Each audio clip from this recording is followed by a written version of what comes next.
Ya, selamat pagi, Bapak Ibu. Salam sejahtera buat kita semua.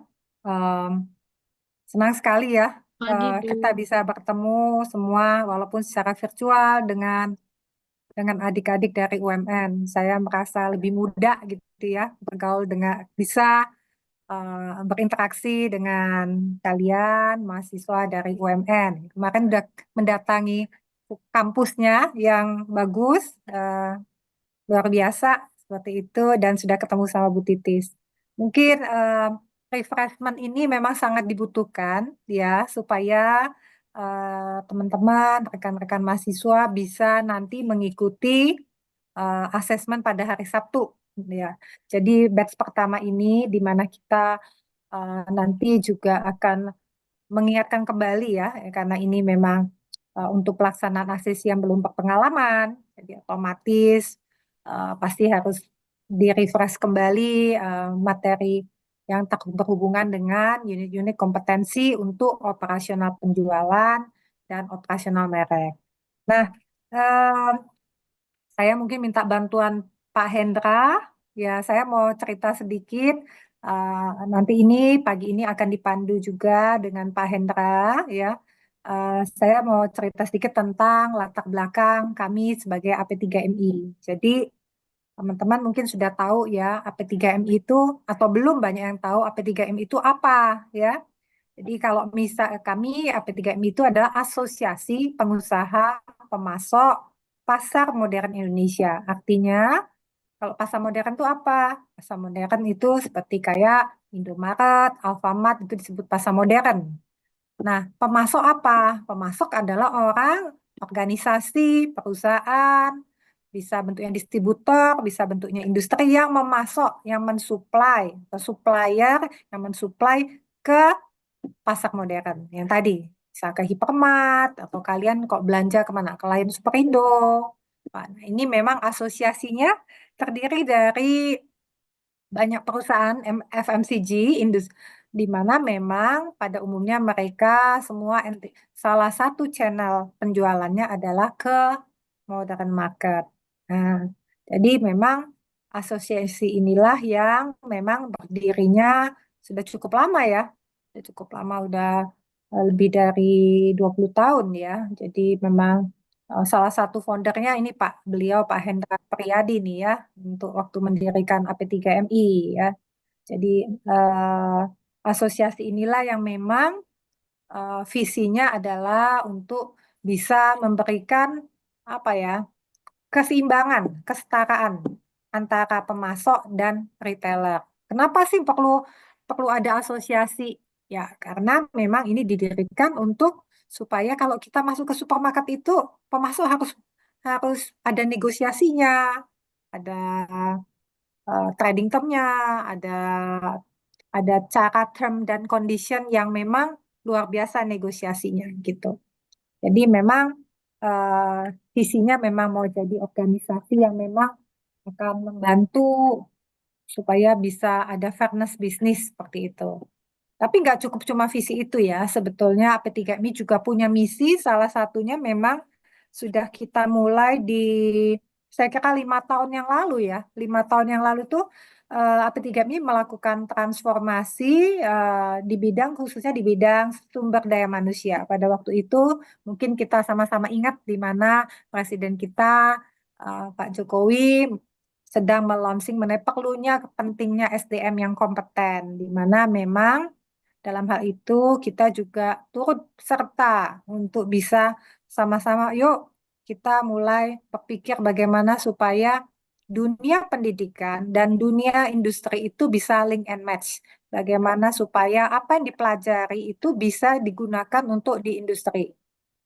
Saya ingat sekali ya dulu misalnya berapa tahun yang lalu gitu ya, atau berapa puluh tahun yang lalu waktu saya masih muda gitu ya. Saya itu memang kalau kita kuliah, ini kita ngomong ini aja ya, nggak usah terlalu tegang ya. Adik-adiknya pasti kan memang nggak enak kalau dengerin refreshmentnya terlalu tegang gitu ya. Saya mau cerita aja. Jadi memang kalau dulu kita dapat mata pelajaran apa ya? Kalau seingat saya dulu tuh dapat mata pelajaran yang sebetulnya misalnya kebetulan saya waktu dulu tuh ada di dua university negeri, tapi memang banyak hal yang belum nggak bisa dipakai di dunia praktisi gitu loh. Kenapa? Karena memang kurikulumnya tidak tidak align dengan apa yang dibutuhkan di dalam dunia praktisi, di dalam dunia bisnis, di dalam dunia kehidupan praktisi sehari-hari. Terasa jauh, sangat teori sekali gitu ya, ini. Nah, bagaimana kita menjembatani itu ya? Sedangkan kualitas university itu berbeda-beda. Ada yang kualitasnya A, ada yang kualitasnya B gitu. Beruntungnya sekarang pemerintah membuat yang namanya ada suatu instansi yang disebut BNSP, Badan Nasional Sertifikasi Profesi, di mana mereka kemudian menunjuk LSP, Lembaga Sertifikasi Profesi yang diberikan lisensi untuk melakukan asesmen supaya kompetensi-kompetensi sesuai dengan profesi yang ada saat ini itu ada standarnya. Jadi kalau terutama yang baik pengalaman maupun yang sudah belum pengalaman, misalnya salesman 10 tahun gitu ya. Oh, saya udah 10 tahun, Bu. Saya tahu ilmunya penjualan. Oh, sebentar. Kompetensi selling skill-nya udah tahu belum? Gitu kan? Atau oke, cara komunikasi dengan customer-nya gimana? Digebrak-gebrak, cepat closing, atau bagaimana cara menunjukkan atribut mimik, atributnya, cara pendekatan, cara bicaranya? Apakah dia menguasai?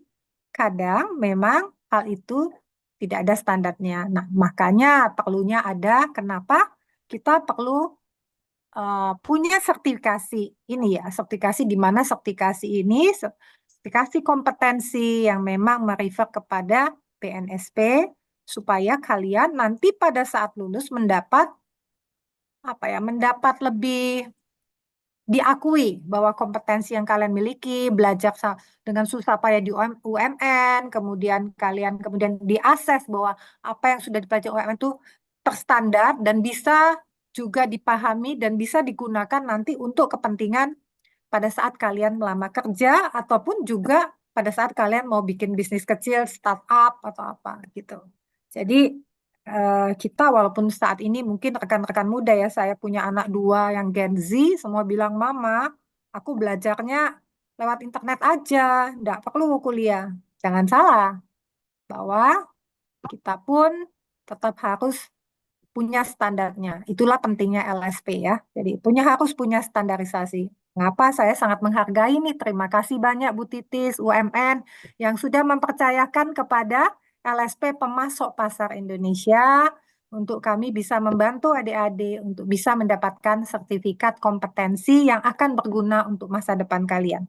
Berguna untuk menambah portfolio pada saat kalian lulus, kalian jadi bisa punya sertifikat yang memang diakui oleh apa ya, mungkin diakui standarnya secara Indonesia ya, karena kan nanti sertifikatnya logo Garuda, burung Garuda ya. Jadi sudah ada semua kompetensinya itu yang sudah sesuai dengan SKKNI, standar kompetensinya. Nah, oke. Sekarang kita, jadi pengurusnya ini kalau kita lihat ya mereka-mereka ini adalah dari berbagai praktisi dunia bisnis. Anggota kami ada sekitar 160-an, di mana memang mereka dari kalangan FMCG, baik dari industri kecil, menengah maupun besar. Ya, umumnya sih menengah, menengah dan besar seperti itu. Ya, mungkin listnya bisa macam-macam ya. Ada dari dua belibis, dari ya macam-macam bisa dilihat di sinilah ya juga. Ini cuma sebagian kecil, ada lebih banyak dari ini ya, dari Wardah, dari dua kelinci, dari Garuda Food gitu ya, um, Mark Patilar, dari Ayam Brand, ya macam-macam. Ya, tapi intinya adalah sebetulnya bagaimana bahwa materi yang diberikan terutama adalah bahwa bisa bisa sesuai dengan unit kompetensi yang ada yang memang menjadi persyaratan BNSP. Itu yang paling penting sih ya. Jadi otomatis ini adik-adik sekalian biar bisa menyerap ilmu yang sudah didapat dalam mata ajar sebelumnya. Ini kita refreshkan, nanti Pak Hendra akan bantu saya untuk bisa menjelaskan ya, mungkin buka-buka buku sedikit gitu ya. Maksudnya Pak Hendra sudah mempersiapkan beberapa materinya untuk menjadi bahan uji, menjadi referensi untuk bisa mempersiapkan diri untuk pelaksanaan di hari Sabtu nanti. Saya kira seperti itu. Ya, next Pak Hendra. Ya, Pak Hendra. Next. Oke. Nah, balik ke tadi ya. Jadi memang AP3MI itu akhirnya sejalan dengan transformasi tadi membuat LSP ini. Jadi LSP yang disebut Lembaga Sertifikasi Profesi Pemasok Pasar Indonesia, yang memang kami mempunyai 8 skema. Jadi adik-adik tadi kemarin sudah memilih ya untuk yang mahasiswa yang memang bakal menjadi nanti lulus sarjana, itu mereka nanti kalian akan mendapatkan sertifikat untuk operasional penjualan ataupun operasional merek. Profesinya apa? Bisa macam-macam dalam dunia apa praktisi ya. Dengan operasional penjualan nanti bisa berkancah di FMCG di bidang penjualan, maupun pemasaran bisa di bidang marketing, communications, research gitu, maupun juga kalau di penjualan standar untuk menjadi seorang sales manager, menjadi regional manager itu harus mulai dengan operasional penjualan gitu ya. Jadi saya sih agak surprise sih bahwa ternyata teman-teman lebih banyak yang ke operasional merek ya, Bu Titis ya untuk semester ini, untuk batch ini. Tetapi sebetulnya saya ingin menggali bahwa profesi penjualan itu bisa jadi sampai ke profesi yang paling tinggi ya, bisa jadi apa head of sales ya, itu jadi itu profesi yang tertinggi di mana memang dalam suatu perusahaan ujung tombak dari perusahaan itu untuk growth adalah bidang penjualan ya bidang penjualan yang tentunya harus mulai dari operasional penjualan dulu, baru bisa merangkak nanti jadi bertahap ya, berjenjang sampai nanti bisa menjadi head of sales atau ya bisa national sales manager, national business lebih ke apa national business manager ataupun juga di bawahnya bisa regional sales manager. Banyak-banyak peluang untuk hal itu sebetulnya. Jadi bukan bayangan kita, ya ini aku ngapain jadi profesi sales gitu ya. Tapi coba pikirkan deh, semua produk yang kalian pegang, kalian gunakan itu semuanya adalah kontribusi dari seorang sales ya. Jadi ada kontribusi dari bidang penjualan. Nggak mungkin barang itu tiba-tiba kita secara otomatis mau beli ke Indomaret, plak gitu ya, ambil, saya mau. Kalau tidak ada bantuan dari seorang penjual, seorang sales gitu ya. Jadi mungkin pemahaman-pemahaman itu yang ingin saya sampaikan bahwa dua bidang ini sangat dibutuhkan eh, menjadi ujung tombak untuk menjadi baik dia supply ke modern market maupun juga supply sebetulnya ke traditional market, mau ke B2B kalian bilang, Bu, saya nggak mau dah jual ke modern market, saya mau jualnya B2B, mau masukin ke perusahaan-perusahaan atau mau saya supply ke kafe. Nggak apa-apa. Itu semua nanti Pak Hendra akan share itu semua hal yang tadi saya sebutkan itu unit kompetensinya akan terpakai untuk kalian sendiri. Kalian mau jadi startup juga perlu dong, perlu menguasai dunia penjualan, perlu juga menguasai dunia pemasaran. Nah, ini Pak Hendra tadi udah share juga. Nah, ini skema unit kompetensi yang dibutuhkan ya. Jadi kalau nanti unit kompetensi untuk orang penjualan tuh kalian mesti belajar tentang elemen pemasaran perusahaan, identifikasinya. Nggak bisa produk misalnya kalau mau kita menjual di pasar modern, hypermart gitu ya. Kita perlu mengidentifikasi ya, kita perlu tahu targetingnya, positioningnya ya. Nanti itu Pak Indra akan jelaskan. Kita perlu melakukan komunikasi kayak tadi ya. Ini unit kompetensi yang dibutuhkan. Melaksanakan business writing. Nah, kalau mau menawarkan misalnya mau nawarin suatu produk ke kafe, ke restoran Jepang misalnya gitu. Ya nggak mungkin toh kalau kita nggak bikin surat penawaran misalnya gitu ya. Kita nggak akan, kita mesti kasih tahu cara membuat surat penawaran. Ya toh, kita harus melakukan yang belajar namanya membuat business writing gitu. Ada ada anak saya juga yang Gen Z tadi bilang, Ma, itu kan aku semua bisa tanya sama ChatGPT, dia bilang gitu. Oh ya tentu, ChatGPT untuk saat ini sebagai reference itu akan sangat membantu untuk mahasiswa sekarang. Tetapi jangan lupa bahwa sebetulnya pada akhirnya kita pada saat kalian nanti akan menentukan langkah ChatGPT ataupun apapun informasi yang kita bisa dapat melalui internet itu hanya sebagai alat bantu. Yang paling penting adalah kita menguasai sekali pemahamannya sehingga kita dalam setiap problem yang kita hadapi pada saat kita nanti lulus dan bekerja di suatu perusahaan atau memulai bisnis, kita akan mulai terbiasa untuk menghadapi berbagai problem dan tahu cara solusinya. Saya belum tahu apakah S1 ini UMN ini ada mata aja problem solving analysis. Tetapi itu akan sangat menolong sehingga ke depannya itu akan menjadi jembatan pada saat kita menguasai unit-unit kompetensi ini. Yang tadi melakukan pendekatan kepada calon pelanggan potensial, nah ini perlu ya. Nah, tadi approach mau masukin produk ke Indomaret, bagaimana caranya? Bagaimana menyiapkan decknya? Bagaimana mempersiapkan, menjelaskan produk ini kelebihannya apa gitu. Itu kompetensi yang harus dimiliki. Terus melaksanakan keterampilan penjualan. Nah, ada ya orang 10 kali datang, dia mau nawarin suatu produk misalnya, mau jual apa? Nawarin baju, dia import dari China, mau nawarin ke suatu supermarket. 10 kali datang, tidak sudah presentasi, bikin deck yang bagus, tapi tidak closing-closing. Ternyata problemnya apa? Oh, ternyata dia mungkin bisa mempresentasikan, bisa menceritakan, tapi tidak bisa membuat dia menjadi closing. Nah, itu nanti pasti ini hal kompetensi ini dibutuhkan sekali untuk kalian yang bergerak di bidang penjualan. Baik untuk B2B, maksudnya yang tadi ya, menawarkan ke instansi, menawarkan ke pihak bidang hotel, restoran, ataupun hal yang sifatnya industri ataupun jasa, maupun juga pada saat kalian bekerja di suatu perusahaan yang membutuhkan keterampilan penjualan. Yang terakhir adalah menyusun rencana aktivitas penjualan. Ini unit kompetensi yang dibutuhkan pada saat kalian mau punya produk. Saya kira saat ini kita gampang sekali mikir, wah saya mau bikin produk, misalnya saya taunya industri makanan, kebetulan saya jadi industri makanan ya. Wah ini kalau bikin nasi uduk susah sekali ya, mesti masaknya nyiapinnya beberapa jam gitu. Nah, terus kita pikir, oke, kalau gitu kita bikin produk nasi uduk yang tidak perlu dimasak, jadi sudah ready to eat gitu ya sejauh ini.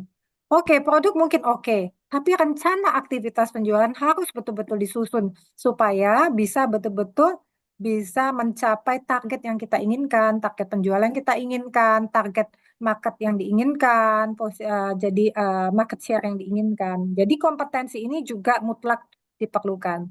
Berikutnya adalah skema 6, tenaga pemasaran operasional merek. Ini di sini kita lihat bahwa sorry, ini ada salah ketik kali ya, Pak Hendra.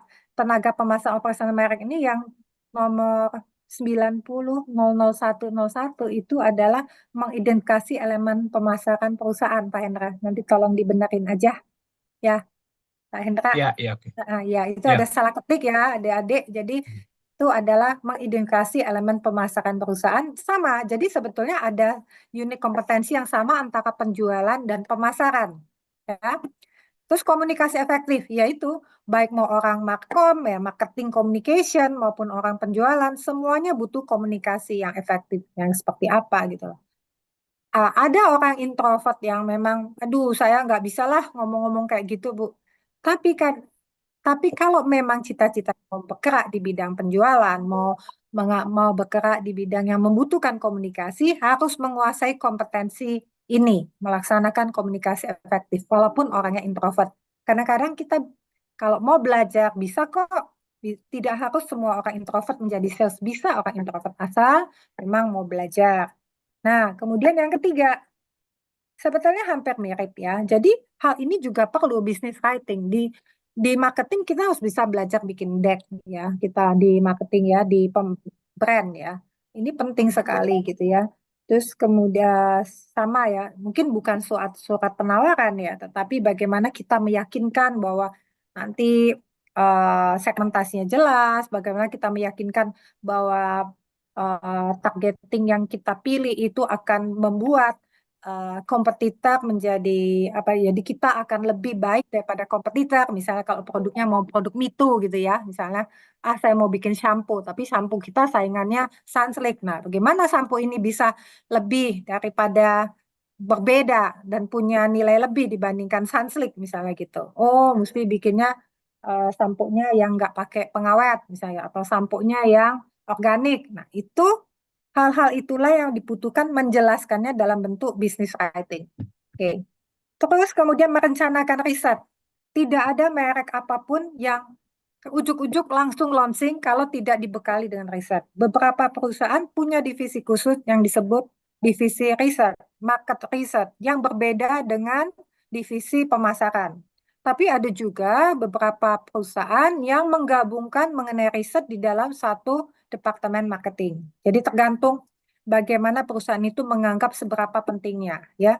Jadi ini memang riset menjadi sesuatu yang baik dia sifatnya pilot project, hanya FGD saja, ataupun survei yang melibatkan berapa kota, tetap sebelum launching, dia harus melakukan research dulu terhadap customer need and want, terhadap potensial ke depannya, kebutuhan, adakah suatu kebutuhannya, adakah problem produk ini bisa menjawab problem masalah yang ada di masyarakat atau tidak, gitu. Kayak tadi ya, nasi uduk tadi ya, gitu loh. Ada problemnya nggak? Oh, ternyata waktu di riset, semua orang suka nasi uduk. Kalau di survei, dari 10 orang, sedikit sekali orang yang nggak suka nasi uduk. Tapi dia mau makan nggak itu tiap hari? Enggak. Kenapa? Bikinnya capek, ribet, gitu. Kurang lebih gitu ya. Nah, itu bagian dari hasil research. Gitu. Kemudian yang terakhir adalah melaksanakan event. Nah, bagian ini operasional merek akan ikut itu ya. Jadi kalau dalam suatu perusahaan FMCG dia akan jadi support untuk brand manager misalnya gitu. Ke lapangan, ya field ya. Jadi dia akan bikin event-event baik on ground maupun digital. Sekarang ada banyak sekali event yang bisa dilakukan secara digital maupun juga omni channel ataupun hanya sekedar on ground untuk suatu yang sesuai dengan targetingnya. Bisa pentas musik, bisa olahraga, tergantung dari positioning yang mau dibuat. Nah, nanti teori STP itu nanti Pak Hendra yang share. Next, ya Pak Hendra. Nah, ini ya. Jadi tadi kalau saya cerita, wah, apa sih pentingnya sertifikasi ya? Ini sekilas saja dari LSP PPI, pemasok pasar Indonesia. Ya kita juga di samping tadi ya, untuk yang belum berpengalaman, juga ini kalau kalian lihat, bahkan orang yang sudah berpengalaman, ini ada bapak-bapak, ibu-ibu, kalau kalian lihat udah mungkin pengalaman kerjanya 20 tahun, ada 10 tahun, 15 tahun, yang merasa tetap perlu untuk ikut asesmen. Kenapa? Ya harus ada sesuatu yang menjadi pegangan, menambah portfolio dia bahwa dia itu sudah memenuhi standar terhadap kompetensi yang dimilikinya. Seperti itu. Jadi kami tidak hanya untuk yang belum pengalaman seperti adik-adik, tapi juga untuk yang sudah berpengalaman pun bisa mengikuti asesmen. Tentu materi uji kompetensinya beda. Oke, next. Nah, ini nanti ini yang tadi saya lihat ya. Kenapa kalau kalian harus berusaha semaksimal mungkin ya? Kenapa? Karena ini loh sertifikatnya itu burung Garuda. Ini susah dapatnya, Bu Titis masih tahu lah gitu ya. Jadi ini akan menjadi portfolio adik-adik. Jadi doa saya berusaha untuk serius dengan memperhatikan, menyimak dengan baik materi yang nanti dibawain juga sama Pak Hendra. Karena untuk bisa lulus mendapatkan sertifikat ini ya, di mana memang sertifikat ini akan menambah portfolio kalian, juga menjadi salah satu yang membedakan pada saat kalian melamar pekerjaan ke perusahaan. Ya, jadi kalau sekarang orang ngumpulin sertifikat pelatihan, nah kalau kalian ini kalian juga di samping sertifikat pelatihan, kalian juga punya sertifikat untuk sertifikasi BNSP ini ya. Jadi sertifikat kompetensi ya. Jadi tidak hanya sertifikat pelatihan saja. Untuk hari ini, kalian juga akan dapat nanti sertifikat pelatihan refreshment ini ya. Nanti kami akan share ke Bu Titis ya, Bu Titis ya, walaupun cuma 2 jam, jadi untuk melengkapi ya. Jadi mereka bakal dapat 2 nih. Cuma memang saya mesti sampaikan, kalau untuk yang ini pasti akan butuh waktu dengan BNSP-nya ya Bu. Jadi nggak bisa uh, 1 minggu keluar gitu ya, pasti butuh waktu. Tapi paling tidak nanti ini seperti ini. Oke, next. Pendra, udah ya. Oke. Jadi dari saya cukup mungkin